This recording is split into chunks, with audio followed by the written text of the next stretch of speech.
और आपको सीधे लिए चलते हैं, अमेरिका के राष्ट्रपति होंगे डोनाल्ड ट्रंप, जो अपना पहला संबोधन इस वक्त कर रहे हैं। This wasn't expected, but I just want to thank, obviously, President Trump for this journey. It was a great one, and he's a hell of a candidate, and he's going to be a hell of a great 47th president. And this team that we had, the best team, and of course, even my boss, Susie Wiles, the best. Thank you.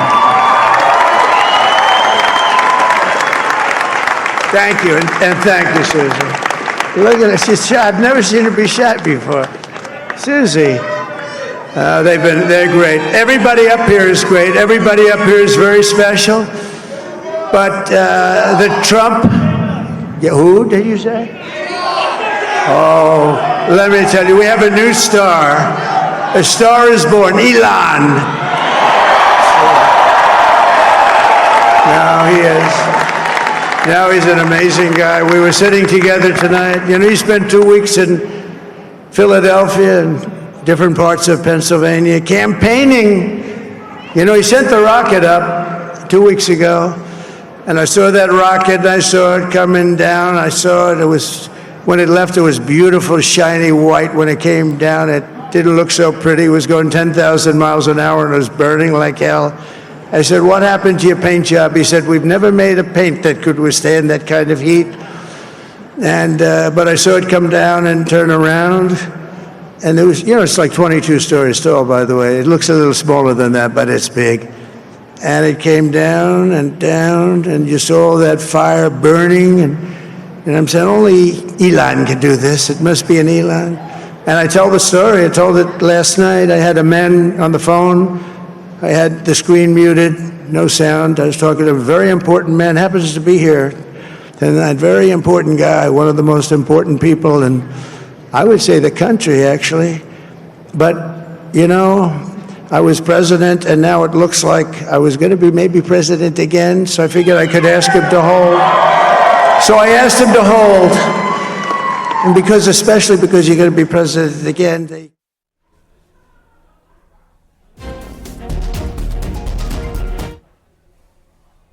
और खबरों में आगे बढ़ते हैं। मेरठ में expiry दवाइयों का जखीरा पकड़ा गया है। इन दवाइयों पर तारीख बदलकर बाजार में सप्लाई किया जा रहा था और बरामद की गई दवाइयों में एंटीबायोटिक से लेकर हार्ट, किडनी, शुगर और बीपी की महंगी दवाइयां शामिल हैं।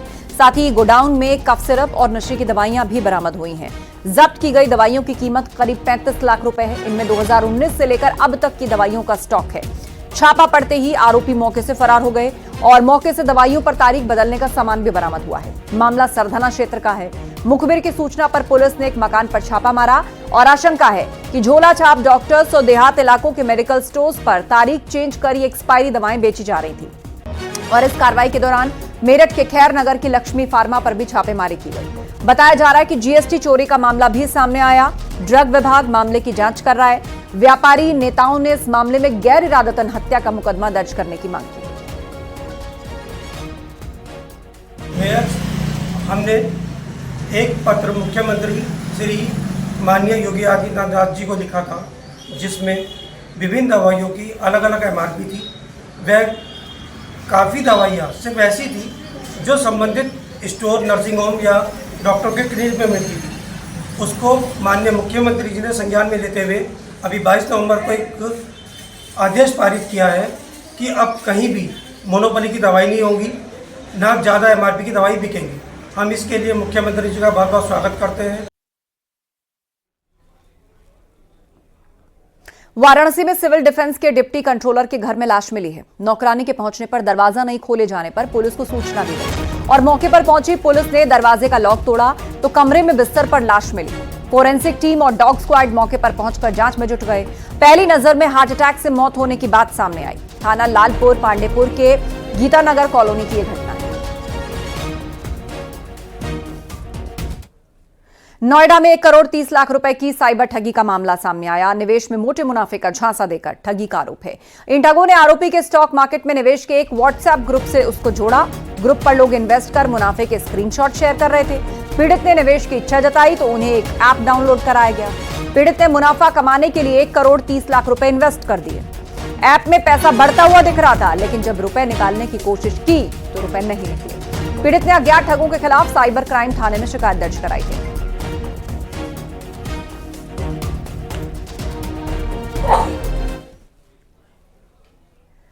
हरदोई के एक मंदिर परिसर में हिंदू लड़की को मुस्लिम लड़के के साथ पकड़ा गया है। मंदिर परिसर में दोनों दीवार के पीछे आपत्तिजनक हालत में मिले। सीसीटीवी फुटेज में दोनों दीवार के पीछे जाते हुए दिखे।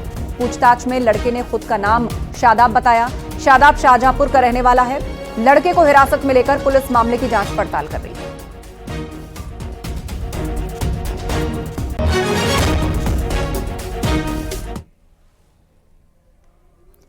प्रयागराज महाकुंभ से पहले किन्नर अखाड़ा भी अपने विस्तार की योजना बना रहा है। किन्नर अखाड़े का इंटरनेशनल लेवल पर विस्तार होने जा रहा है। इसमें खास तौर पर Thailand, Malaysia, Singapore, US, Holland से लेकर फ्रांस और रशिया समेत दुनिया के कई देशों के 200 से अधिक ट्रांसजेंडर्स को किन्नर अखाड़े में शामिल करने की तैयारी है।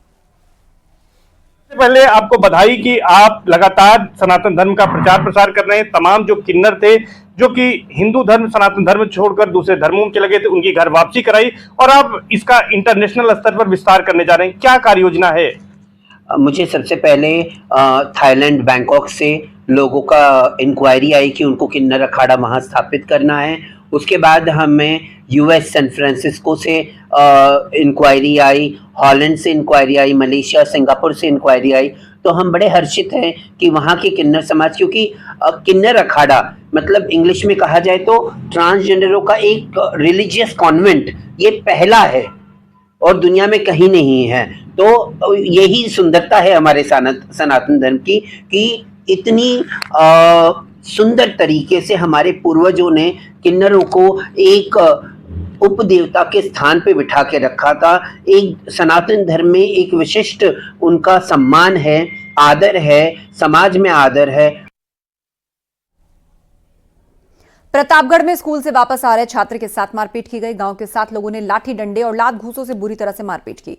इतना ही नहीं, पैर पकड़कर घसीटा, बेल्ट से भी पीटा। मारपीट की घटना सीसीटीवी में कैद हो गई। मामला कल का बताया जा रहा है। पीड़ित छात्र विक्की की शिकायत पर 7 लोगों के खिलाफ केस दर्ज किया गया। मामला रानीगंज कोतवाली के नरहरपुर गांव का है।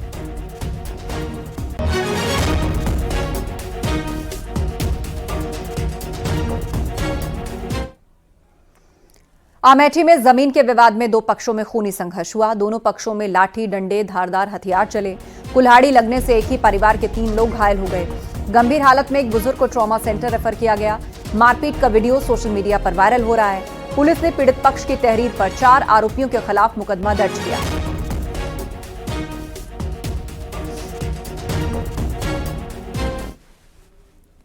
मेरठ के रोहटा रोड पर सेना के लांस नायक की 3 वर्षीय बेटी की कार के अंदर दम घुटने से मौत हो गई।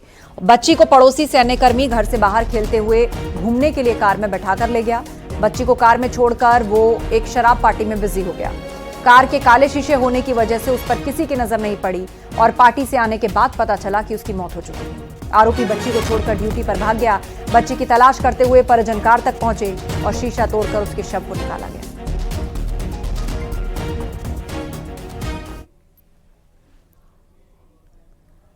प्रदूषण के चलते कानपुर में भी AQI लगातार बढ़ रहा है। शहर की हवा धीरे धीरे जहरीली हो रही है।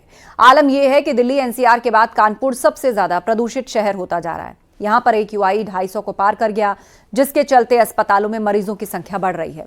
बढ़ते प्रदूषण की वजह से मॉर्निंग वॉकर्स को भी सांस लेने में दिक्कत हो रही है। अस्पतालों में सांस के मरीजों की संख्या ज्यादा बढ़ी है क्योंकि हवा में जो जहरीले कण उड़ रहे हैं। कानपुर में AQI और खराब होने की आशंका जताई जा रही है।